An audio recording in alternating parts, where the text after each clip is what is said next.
Hello and welcome to pmclounge.com. In this video, we are talking about dependencies. This topic is part of the schedule management knowledge area, and we have several videos on schedule management knowledge area. The entire playlist will be available in the description. Do check that out so that you can make sense of what we are talking about here and where we are in terms of the PMP preparation, which knowledge area we are at, and what is the importance of it.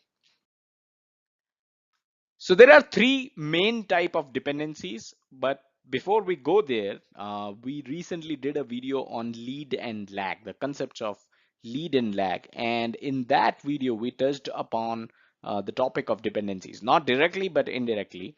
The three main type of dependencies are finish to start, start to finish, and finish to finish. In certain texts, you will also find a start to finish dependency as well. But the three that you see on the screen right now, these are the main ones.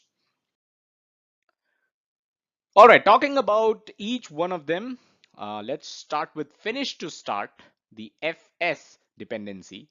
So the dependency is quite clear here if you see the diagram.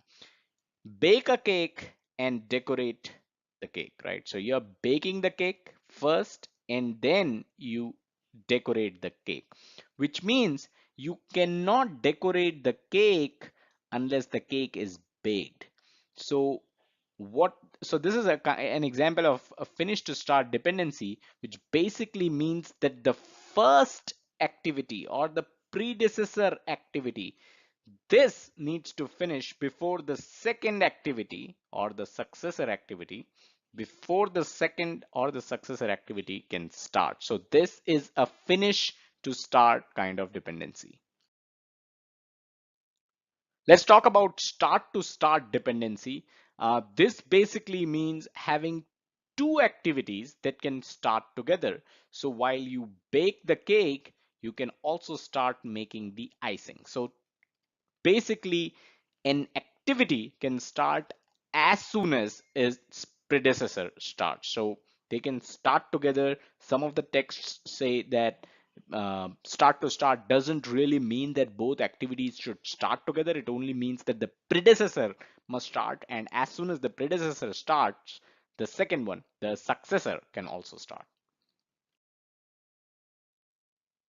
The next one is finish to finish dependency, decorate cake and deliver cake, which means delivery of the cake, right? And we are not talking about physically going to the customer's home. We mean that the customer is already there, present on your counter, and you deliver the cake once the decoration is complete. You cannot deliver the cake unless it is already decorated. So that is a finish to finish dependency. Here, an activity cannot finish until its predecessor finishes. So the delivery of cake cannot finish unless you are done with decoration of the cake.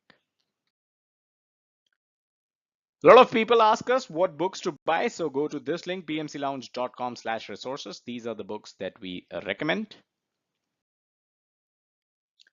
Now let's talk about external dependencies. Let's talk about other forms of dependency. So external dependencies is one of them. You've got internal dependencies, you've got preferential dependencies and mandatory dependencies. So these are the four forms of dependency. So let's talk about them. So what is an external dependency? So the project may have dependencies that are outside the scope of the project itself.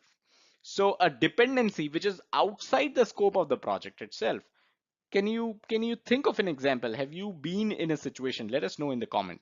We'll take an example. Let's say you have arranged an evening high tea treat for your colleagues, right? So maybe it's your birthday and you want to give a high tea sort of treat to your colleagues.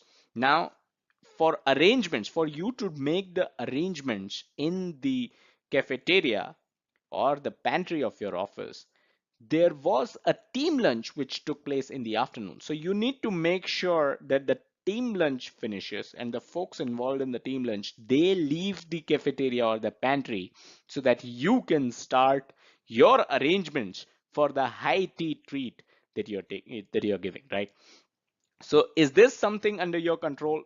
Of course not, because this is something which is out of the scope of the project. The project here, of course, is arranging the high tea treat. So having members doing team lunch previous to your high tea treat, right, in during the lunch time, that is something which is out of the scope of your project. This is an external dependency. You cannot start your arrangements for high tea unless and until the folks that we're doing the team lunch there leave the place.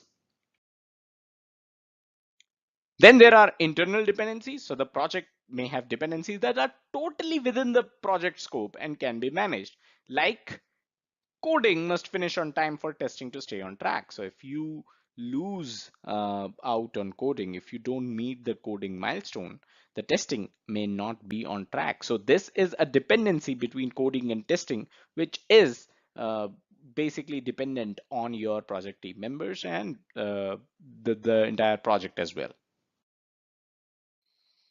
So let's talk about mandatory dependencies. This is also known as hard logic. It is important to remember these names because in the PMP exam, uh, one of the questions may say hard logic and cite an example of mandatory dependency, and you might wonder that why the option mandatory dependency is not there, because the option hard logic is there, and hard logic and mandatory dependency is the same thing. So whenever you see several names of the same concept, make sure you write them down, make sure you note them down, because it is possible that in the PMP exam, the options can be names which you have never heard of or which you have forgotten if you have not jotted them down. So mandatory dependencies, they are also known as hard logic. Remember the bake cake and then decorate cake dependency? Of course, that is a mandatory dependency because the nature of the work is such that you cannot decorate the cake until it is fully baked.